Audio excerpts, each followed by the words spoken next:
Dear students, बहुत बहुत स्वागत है आप सभी का सक्सेस वर्ल्ड एमसीक्यू चैनल पर। तो चलिए आज आप लोगों का ल्यूसेंट हिस्ट्री में से प्राचीन भारत का इतिहास का पार्ट 2 चलेगा, जिसमें से हम लोग आज पढ़ने वाले हैं महाजनपदों का उदय, जैन बौद्ध धर्म, मगध साम्राज्य, सिकंदर का भारत पर आक्रमण। और कल आपका चला था प्राचीन इतिहास के स्रोत, प्रागैतिहासिक काल, सिंधु सभ्यता, वैदिक सभ्यता। अगर आपने कल वाली वीडियो को नहीं देखा है तो जाकर देख लीजिए। मैं तो यही कहूँगा कि आपको एक भी टॉपिक को छोड़ना नहीं है। हम टोटल 5 टॉपिक को कवर कराने वाले हैं, जैसे आपको स्क्रीन पर 5 टॉपिक दिख रहा होगा। तो चलिए इसी के साथ आज की इस क्लास को स्टार्ट करते हैं। और जो भी स्टूडेंट चैनल पर पहली बार आए, चैनल को सब्सक्राइब करके और साथ में बेल आइकन को भी प्रेस कर लेंगे, ताकि आपसे एक भी टॉपिक छूटे ना। तो चलिए, तो सबसे पहला प्रश्न आपके स्क्रीन पर है, जैनियों के पहले तीर्थकार कौन थे? ऑप्शन आपके सामने 4 दिए गए हैं और आप लोगों को सोचने के लिए मैक्सिमम 5 सेकंड का टाइम भी दिया जाता है। तो फटाफट से आप लोग लाइव चैट में आंसर करते जाइए। आपको लाइव चैट का भी ऑप्शन दिया गया है। चलिए, आपका टाइम खत्म होता है तो एक का राइट आंसर क्या हो जाएगा? जी बिल्कुल, अगर आपने लाइव चैट में ऑप्शन डी को दिया है तो बिल्कुल सही जवाब हो जाएगा। जैनियों के पहले तीर्थकार कौन थे? तो ऋषभ देव थे।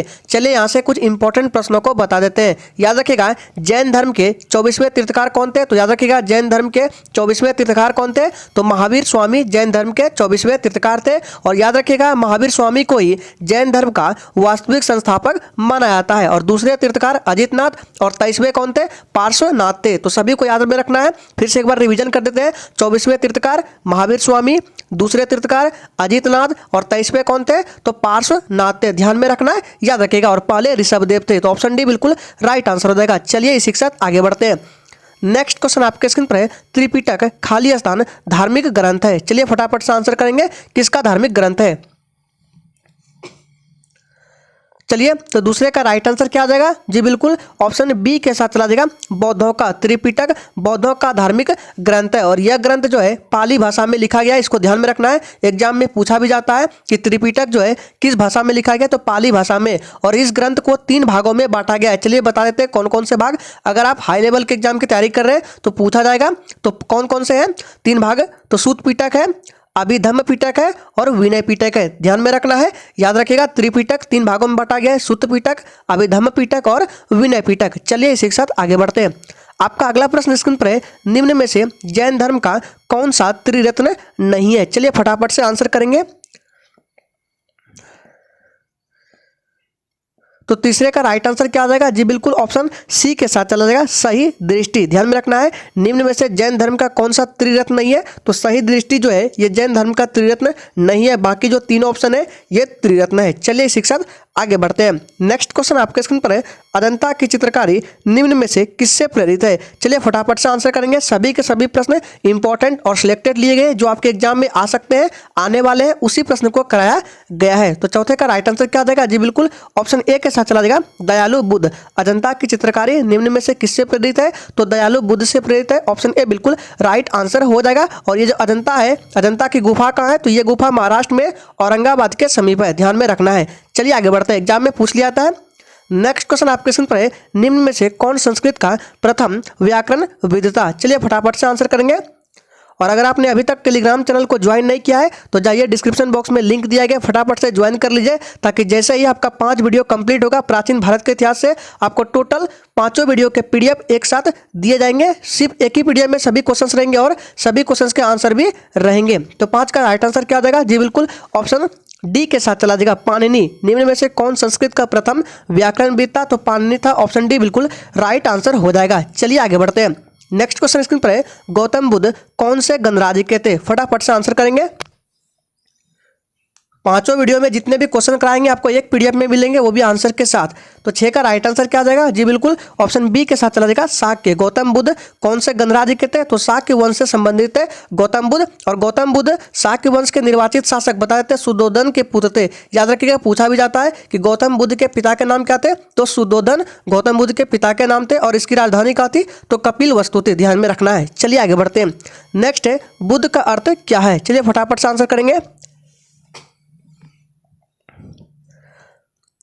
चलिए आपका टाइम खत्म हो चुका है। तो 7 का राइट आंसर क्या आ जाएगा? जी बिल्कुल 7 का राइट आंसर ऑप्शन चला देगा ए के साथ, ज्ञान प्राप्त। बुद्ध का अर्थ क्या होता है? तो ज्ञान प्राप्त होता है। और चलिए यहाँ से कुछ इंपॉर्टेंट पॉइंट को बता देते हैं। ध्यान रखिएगा, गौतम बुद्ध के बचपन का नाम पूछा जाता है, तो याद रखिएगा इसके बचपन का नाम सिद्धार्थ। और इन्हें ज्ञान की प्राप्ति कितने वर्ष में हुई थी? तो याद रखिएगा ये भी पूछा जाता है, गौतम बुद्ध को 35 वर्ष की उम्र में ज्ञान की प्राप्ति हुई थी पीपल वृक्ष के नीचे, ध्यान में रखना है। और गौतम बुद्ध का पहला उपदेश कहाँ था? तो सारनाथ में दिया था गौतम बुद्ध ने पहला उपदेश। जन्म कब हुआ था? चलिए उसको बताते हैं। तो जन्म 563 ईसा पूर्व लुम्बिनी में हुआ था। और प्रथम उपदेश को धर्म चक्र प्रवर्तन भी कहा जाता है। तो इतने सारे पॉइंट को याद रखना है। अगर आप नोट करना चाहते हैं तो वीडियो को रोक के नोट कर लीजिए, सभी पॉइंट को, इंपॉर्टेंट है। चलिए आगे बढ़ते हैं। नेक्स्ट है, बुद्ध को प्रबोध कहाँ प्राप्त हुआ था? चलिए 8 के लिए आंसर करेंगे। चलिए टाइम खत्म हो चुका है। तो याद रखिएगा बुद्ध को प्रबोध कहाँ प्राप्त हुआ था? तो बोध गया में प्राप्त हुआ था। ऑप्शन बी बिल्कुल सही जवाब हो जाएगा। और सेशन के लास्ट में ईमानदारी पूर्वक अपना अपना स्कोर जरूर देंगे कि आपने कितने प्रश्नों का सही सही जवाब दिए हैं। नेक्स्ट क्वेश्चन स्क्रीन पर है, निम्न में से कौन सा एक भारत में लिखित सबसे बाद वाला बौद्ध धर्म का ग्रंथ है? चलिए 9 के लिए आंसर करेंगे। इस सेशन में वही क्वेश्चंस रखे गए हैं जो आपके एग्जाम में आ सकते हैं, पूछ सकते हैं, अच्छे लेवल के क्वेश्चंस को कराया गया है। तो 9 का राइट आंसर क्या आ जाएगा? जी बिल्कुल ऑप्शन डी के साथ चला जाएगा। क्या आ जाएगा? वाम सात पाक सिनी। याद रखिएगा वाम सात पाक सिनी, ऑप्शन डी बिल्कुल सही जवाब हो जाएगा। ये क्या है? ये लिखित में सबसे बाद वाला बौद्ध धर्म का ग्रंथ है। ऑप्शन डी बिल्कुल राइट आंसर हो जाएगा। ये प्रश्न पूछा गया है तो ध्यान में रखिएगा। चलिए आगे देखते हैं। नेक्स्ट है, बुद्ध के उपदेश किस भाषा में है? चलिए आंसर करेंगे। और अगर आपने अभी तक चैनल को सब्सक्राइब नहीं किया तो चैनल को सब्सक्राइब कर लीजिए। तो 10 का राइट आंसर क्या आ जाएगा? जी बिल्कुल ऑप्शन किसके साथ चला जाएगा? पाली के साथ चला जाएगा। सी बिल्कुल राइट आंसर हो जाएगा। बुद्ध के उपदेश किस भाषा में? तो पाली भाषा में, ऑप्शन सी बिल्कुल राइट आंसर हो जाएगा। नेक्स्ट है, प्रारंभिक बौद्ध धर्म ग्रंथों की रचना किसमें की गई थी? चलिए फटाफट से आंसर करते जाएंगे। अगर आपको टाइम नहीं मिल रहा है, कम मिल रहा है टाइम आंसर देने के लिए, तो आप वीडियो को रोक के आंसर कीजिएगा, लेकिन आंसर जरूर करना है, लाइव चैट में आंसर देना है। तो 11 का राइट आंसर क्या हो जाएगा? जी बिल्कुल बी के साथ चला जाएगा। प्रारंभिक बौद्ध धर्म ग्रंथों की रचना किसमें की गई थी? तो पाली भाषा में की गई थी। ऑप्शन बी बिल्कुल राइट आंसर हो जाएगा। इंपॉर्टेंट प्रश्न है, ये भी प्रश्न एग्जाम में आ चुका है। चलिए आगे देखते हैं। नेक्स्ट है, अलेक्जेंडर, सिकंदर और पोरस ने लड़ाई लड़ी थी। चलिए फटाफट से आंसर करेंगे। तब तक चलिए ये बता देते हैं कि पोरस जो है ये पंजाब के शासक थे। चलिए फटाफट से 12 के लिए आंसर करेंगे। तो इसका जो राइट आंसर है, अगर आपने ए को दिया है तो बिल्कुल सही जवाब हो जाएगा। ऑप्शन ए बिल्कुल राइट आंसर हो जाएगा, झेलम। और बता दें इस युद्ध को हाइडेस्पिज की युद्ध तथा झेलम का युद्ध के नाम से भी जाना जाता है। ध्यान में रखना है, इस युद्ध को किस नाम से जाना जाता है? एग्जाम में पूछा भी गया है। हाइडेस्पिज की युद्ध या झेलम का युद्ध के नाम से भी जाना जाता है अलेक्जेंडर और पोरस की लड़ाई के युद्ध को। चलिए आगे बढ़ते हैं। नेक्स्ट क्वेश्चन आपके स्क्रीन पर है, सिकंदर की मृत्यु के बाद उसके साम्राज्य का पूर्वी भाग किसके अधीन चला गया था? यह भी प्रश्न एग्जाम में आ चुका है। फटाफट से आंसर करते जाएंगे 13 के लिए। अगर आपको किसी भी प्रश्न में थोड़ा भी डाउट होता है तो तुरंत आप कमेंट बॉक्स में पूछिए, आपको रिप्लाई तुरंत दिया जाएगा। तो 13 का जो राइट आंसर है ऑप्शन ए के साथ चला जाएगा, सेल्यूकस निकेटर। ऑप्शन ए बिल्कुल राइट आंसर हो जाएगा। चलिए आगे बढ़ते हैं। नेक्स्ट है, उन स्तंभदार भवनों को क्या कहते हैं जिनमें बौद्ध भिक्षु पूजा करते थे? फटाफट से 14 के लिए आंसर करेंगे।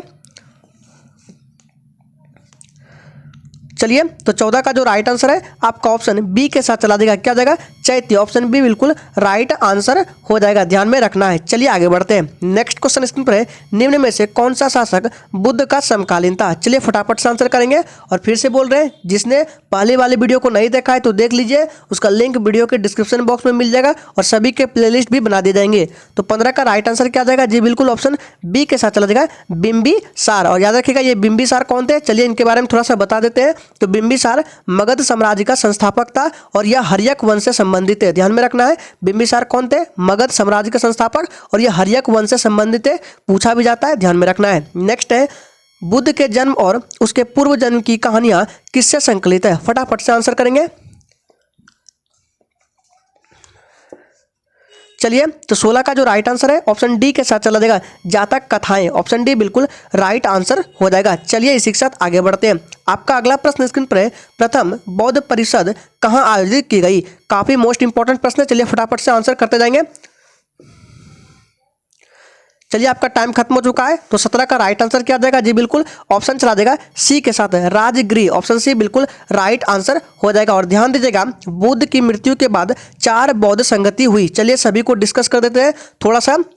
तो आप नोट करना चाहते हैं तो नोट कर सकते हैं। देखिए सबसे पहले बता देते हैं, प्रथम संगति 483 में हुई थी। याद रखिएगा 483 ईसा पूर्व कहाँ पे, तो याद रखिएगा किस जगह पे, तो राजगिरी में। और शासनकाल किसके शासनकाल में, तो अजात शत्रु के शासनकाल में प्रथम बौद्ध संगति राजगिरी के में हुआ था और अध्यक्ष थे महाकश्यप। और दूसरे जो है संगति ये हुई थी 383 में। अगर आप नोट करना चाहते हैं नोट कर लीजिए, दूसरी बौद्ध संगति 383 ईसा पूर्व कहाँ पे, वैशाली बिहार, किसके शासनकाल में, कालाशोक के शासनकाल में। अध्यक्ष कौन थे, तो सभाकामी थे। चलिए अब तीसरे की बात करते हैं। तो तीसरा जो बौद्ध संगति है ये 255 ईसा पूर्व पाटलिपुत्र में हुआ था और किसके शासनकाल में, अशोक के शासनकाल में। अध्यक्ष कौन थे, तो याद रखिएगा मोगलीपुत्र तीस इसके अध्यक्ष थे। चलिए अब बात करते हैं चौथे के, जो कि इंपॉर्टेंट है, कई बार एग्जाम में भी आ चुका है। तो चौथी बौद्ध संगति जो है ये 72 ईसा पूर्व हुआ था। कहाँ पे, तो कुंडलवन, कश्मीर के कुंडलवन में। किसके शासनकाल में, कनिष्क के शासनकाल में। इसमें अध्यक्ष और उपाध्यक्ष भी थे। अध्यक्ष कौन थे, तो लिख देते हैं यहाँ पे,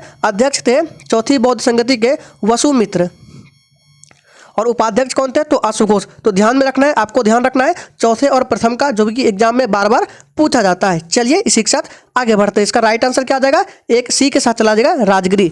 नेक्स्ट क्वेश्चन आपके स्क्रीन पर है, बुद्ध के प्रथम प्रवचन को कहा जाता है। चलिए 18 के लिए आंसर करेंगे।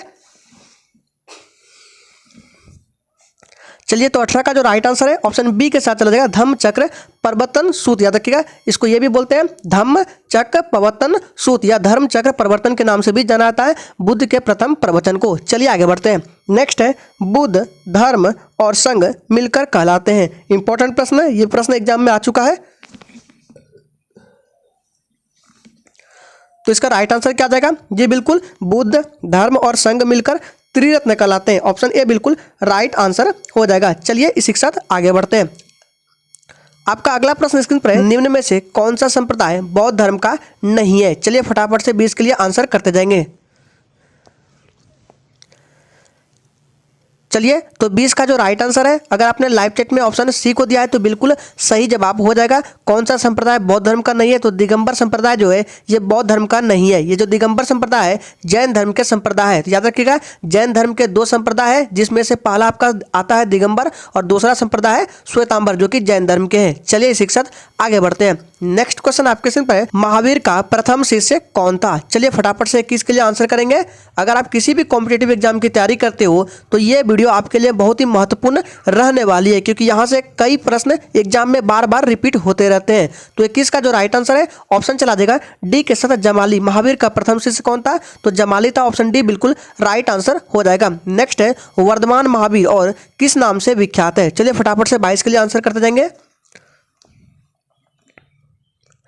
चलिए तो इसका जो राइट आंसर है 22 का ऑप्शन चला जाएगा ए के साथ। ध्यान दीजिएगा जेना के नाम से विख्यात है वर्धमान महावीर। ऑप्शन ए बिल्कुल राइट आंसर हो जाएगा। ये जो जेना है, जेना शब्द का मूल अर्थ विजेता होता है, ध्यान दीजिएगा। चलिए आगे बढ़ते हैं। नेक्स्ट है, तिब्बत में बौद्ध धर्म का प्रचार करने वाले बौद्ध भिक्षु कौन थे। मोस्ट इंपॉर्टेंट प्रश्न है। चलिए 23 के लिए आंसर करेंगे। चलिए तो 23 का जो राइट आंसर है ऑप्शन चला जाएगा किसके साथ, डी के साथ चला जाएगा। याद रखिएगा पद्म संभव। ऑप्शन डी बिल्कुल राइट आंसर हो जाएगा। चलिए इसी के साथ नेक्स्ट बढ़ते हैं। नेक्स्ट क्वेश्चन है, गौतम बुद्ध का जन्म स्थान किसके द्वारा अंकित किया जाता है। मोस्ट इंपॉर्टेंट और वीवीआई प्रश्न है 24 नंबर। चलिए फटाफट से आंसर करेंगे। गौतम बुद्ध का जन्म स्थान किसके द्वारा अंकित किया जाता है, तो याद रखिएगा किसके द्वारा अंकित किया जाता है, तो ऑप्शन बी के साथ चला जाएगा। अशोक मौर्य का रुमिनदेई स्तंभ के द्वारा स्तंभ क्या निरूपित किया जाता है। ऑप्शन बी बिल्कुल राइट आंसर हो जाएगा। ऑप्शन बी राइट आंसर है। चलिए इसी के साथ आगे बढ़ते हैं। नेक्स्ट क्वेश्चन है, न्याय सूत्र किसने लिखी। चलिए फटाफट से आंसर करेंगे। और याद रहे ये क्लास आपका हर रोज 8 बजे होता है, तो सभी को 8 बजे आ जाना है और लाइव चैट में आंसर करते जाना है। तो 25 का जो राइट आंसर है ऑप्शन चला देगा बी के साथ, गौतम। न्याय सूत्र किसने लिखी, तो गौतम ने। ऑप्शन बी बिल्कुल राइट आंसर हो जाएगा। चलिए इसी के साथ आगे बढ़ते हैं। नेक्स्ट क्वेश्चन है, जैन तथा बौद्ध धर्म के समय कितने आश्रमों को मान्यता प्राप्त हुई थी। मोस्ट इंपॉर्टेंट प्रश्न है। चलिए आंसर करेंगे 26 के लिए। तो 26 का जो राइट आंसर है ऑप्शन चला देगा बी के साथ, 4। याद रखिएगा ऑप्शन बी बिल्कुल राइट आंसर हो जाएगा। जैन तथा बौद्ध धर्म के समय 4 आश्रमों को मान्यता प्राप्त हुई थी। ऑप्शन बी बिल्कुल सही जवाब हो जाएगा। चलिए आगे बढ़ते हैं। आपका अगला प्रश्न स्क्रीन पर है, भारत में जैन धर्म का संस्थापक कौन है। मोस्ट इंपॉर्टेंट प्रश्न है, कई बार एग्जाम में यह प्रश्न आ चुके हैं। चलिए 27 के लिए आंसर करेंगे। चलिए तो 27 का राइट आंसर किसके साथ चला जाएगा? जी बिल्कुल 27 का राइट आंसर ऑप्शन बी के साथ चला जाएगा, महावीर। भारत में जैन धर्म का वास्तविक संस्थापक महावीर को माना जाता है, ऑप्शन बी बिल्कुल राइट आंसर हो जाएगा। और ये जो महावीर है 24वें एवं अंतिम तीर्थंकर थे, ये भी ध्यान में रखना है। चलिए आगे बढ़ते हैं। नेक्स्ट है, बौद्ध धर्म में त्रिरत्न क्या इंगित करता है? फटाफट से 28 के लिए आंसर करते जाएंगे। चलिए तो इसका जो राइट आंसर है क्या हो जाएगा, फटाफट से आंसर करेंगे।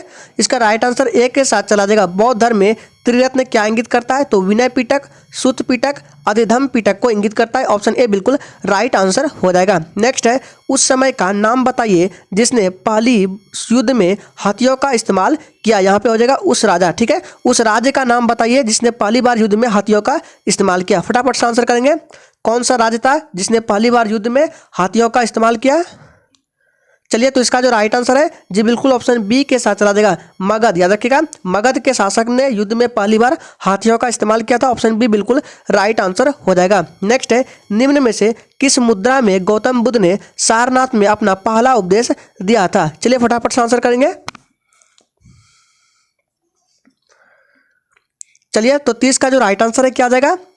जी बिल्कुल ऑप्शन सी के साथ चला जाएगा, धर्म चक्र मुद्रा में गौतम बुद्ध ने सारनाथ में अपना पहला उपदेश। ध्यान दीजिएगा यहाँ पे पहला उपदेश कहाँ दिया था? तो सारनाथ में, यह भी ध्यान में रखना है। और किस मुद्रा में? तो धर्म चक्र मुद्रा में। नेक्स्ट है, कैवल्य कौन से धर्म से संबंधित है? आंसर करेंगे 31 के लिए।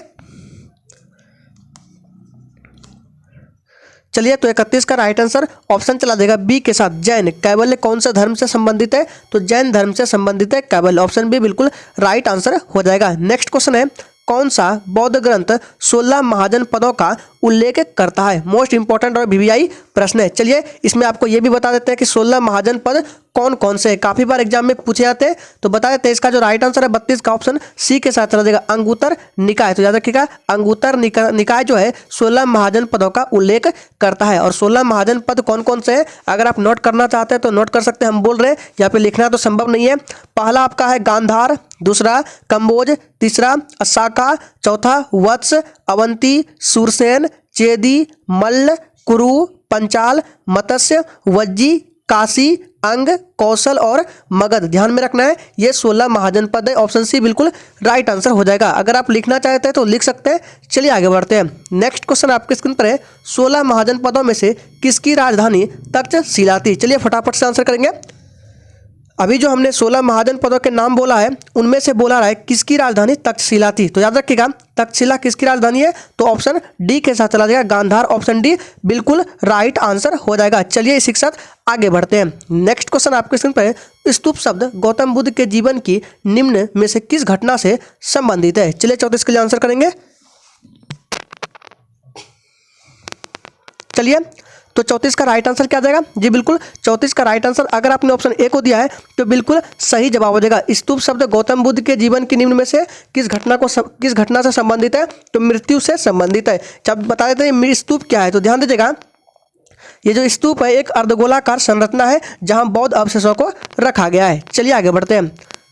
35वां प्रश्न स्क्रीन पर है, बौद्ध धर्म महायान और हीनयान में किस शासक के शासनकाल के दौरान विभाजित हुआ था? मोस्ट इंपॉर्टेंट और वीवीआई प्रश्न है। चलिए 35 के लिए फटाफट से आंसर करते जाएंगे। चलिए इसका राइट आंसर क्या आ जाएगा? तो आंसर बताने से पहले थोड़ा सा एक्सप्लेन कर देते हैं। तो याद रखिएगा बौद्ध के चौथी संगति, याद रखिएगा बौद्ध के चौथी संगति में बौद्ध धर्म जो है महायान और हीनयान नामक दो संप्रदाय में विभाजित हो गया था। और याद रखिएगा चौथी संगति जो हुआ था कनिष्क के शासनकाल में हुआ था। राइट आंसर ऑप्शन ए के साथ चला जाएगा। किसके शासनकाल में विभाजित हुआ? तो कनिष्क के शासनकाल में चौथी बौद्ध संगति में हुआ था। बौद्ध धर्म महायान और हीनयान दो संप्रदाय में विभाजित हुआ था। नेक्स्ट है, वैशेषिक दर्शन के प्रतिपादक कौन है? चलिए फटाफट से 36 के लिए आंसर करते जाएंगे। चलिए इसका राइट आंसर क्या आ जाएगा? जी बिल्कुल राइट आंसर ऑप्शन सी के साथ चला जाएगा, वैशेषिक दर्शन के प्रतिपादक कनाद, महर्षि कनाद, ऑप्शन सी बिल्कुल राइट आंसर हो जाएगा। हिंदू दर्शन के अनुसार टोटल 6 दर्शन है, उसमें से आपका पहला है कौन सा? वैशेषिक दर्शन। और 5 कौन सा है? योग है, सांख्य, न्याय, मीमांसा और वेदांत। ये हिंदू दर्शन के 5 दर्शन है, जिसमें छठा आपका कौन सा है? तो वैशेषिक दर्शन है। टोटल 6 दर्शन है। नेक्स्ट है, बौद्ध धर्म के अधिकांश ग्रंथ किस भाषा में लिखे गए थे? चलिए फटाफट से 37 के लिए आंसर करते जाएंगे। और जिसने अभी तक चैनल को सब्सक्राइब नहीं किया है चैनल को सब्सक्राइब कर लेंगे ताकि एक भी दिन आपसे एक भी टॉपिक मिस ना हो। तो 37 का राइट आंसर क्या आ जाएगा, डी के साथ चला जाएगा, पाली में ऑप्शन डी बिल्कुल सही जवाब हो जाएगा। नेक्स्ट है, किन्हें एशिया का प्रकाश भी कहा जाता है। चलिए 38 के लिए फटाफट से आंसर करेंगे। और अगर आपको ये सेशन अच्छा लग रहा है तो सभी लोग दिल से एक बार सेशन को लाइक कर देंगे। तो 38 का राइट आंसर ऑप्शन चला देगा ए के साथ, गौतम बुद्ध। किन्हें एशिया का प्रकाश कहा जाता है, तो गौतम बुद्ध को एशिया का प्रकाश भी कहा जाता है, ऑप्शन ए बिल्कुल राइट आंसर हो जाएगा। नेक्स्ट है, महावीर का जन्म कहाँ हुआ था। चलिए 39 के लिए आंसर करेंगे, सोच समझकर आंसर कीजिएगा, महावीर का जन्म कहाँ हुआ था। चलिए इसका राइट आंसर क्या जाएगा, जी बिल्कुल 39 का सी के साथ चला जाएगा, कुंडग्राम में हुआ था, ऑप्शन सी बिल्कुल राइट आंसर हो जाएगा। और भगवान महावीर जो है 24वें तीर्थंकर थे जैन धर्म के, ये भी ध्यान में रखना है। भगवान महावीर का जन्म कब हुआ था, तो बता देते हैं 599 ईसा पूर्व बिहार के वैशाली जिले के कुंडग्राम में हुआ था, याद रखिएगा, ऑप्शन सी बिल्कुल राइट आंसर है। 599 ईसा पूर्व महावीर का जन्म हुआ था। नेक्स्ट है, बौद्ध साहित्य किस भाषा में लिखी गई थी। चलिए फटाफट से आंसर करेंगे। इसका राइट आंसर हो जाएगा बी के साथ, पाली भाषा में लिखी गई थी, ऑप्शन बी बिल्कुल राइट आंसर है। नेक्स्ट है, कौन सा स्थान गौतम बुद्ध से संबंध नहीं है। फटाफट से आंसर करेंगे।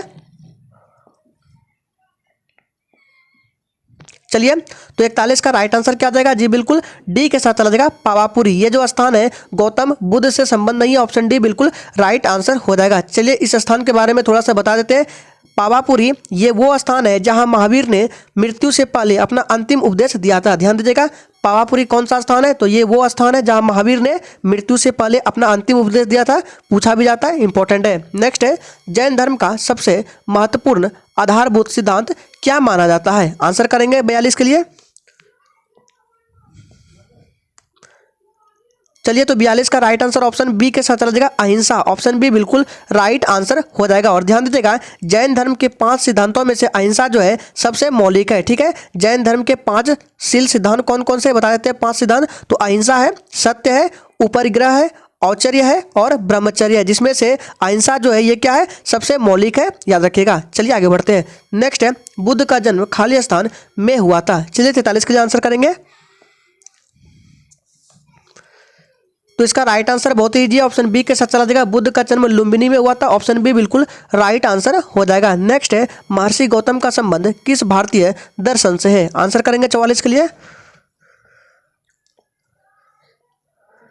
तो इसका राइट आंसर क्या जाएगा, जी बिल्कुल 44 का राइट आंसर ऑप्शन सी के साथ चला जाएगा, न्याय से है, ऑप्शन सी बिल्कुल सही जवाब हो जाएगा। चलिए इसी के साथ आगे बढ़ते हैं। नेक्स्ट क्वेश्चन स्क्रीन पर है, 7वीं शताब्दी के प्रारंभ के साथ थानेश्वर और कन्नौज के सिंहासन पर कौन बैठा। आंसर करेंगे, ये भी प्रश्न एग्जाम में आ चुका है।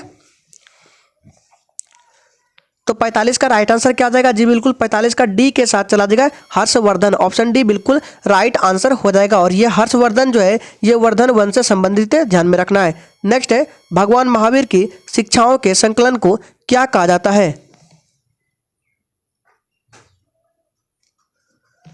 चलिए तो 46 का राइट आंसर ऑप्शन सी के साथ चला जाएगा, आगम सूत्र, ऑप्शन सी बिल्कुल राइट आंसर हो जाएगा। भगवान महावीर की शिक्षाओं के संकलन को आगम सूत्र कहा जाता है, ऑप्शन सी बिल्कुल सही जवाब हो जाएगा। नेक्स्ट है, सांख्य दर्शन संप्रदाय की स्थापना किसके द्वारा की गई थी। चलिए फटाफट से आंसर करेंगे।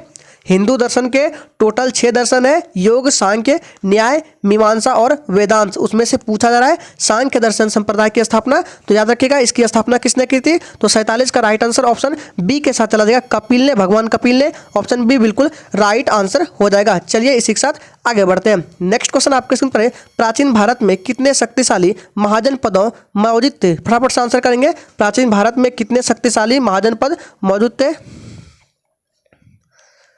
तो इसका राइट आंसर डी के साथ चला जाएगा, 16 महाजनपद मौजूद थे, ऑप्शन डी बिल्कुल सही जवाब हो जाएगा। नेक्स्ट है, हर्यक वंश का शासक अजातशत्रु किसका पुत्र था। चलिए आंसर करेंगे फटाफट से 49 के लिए।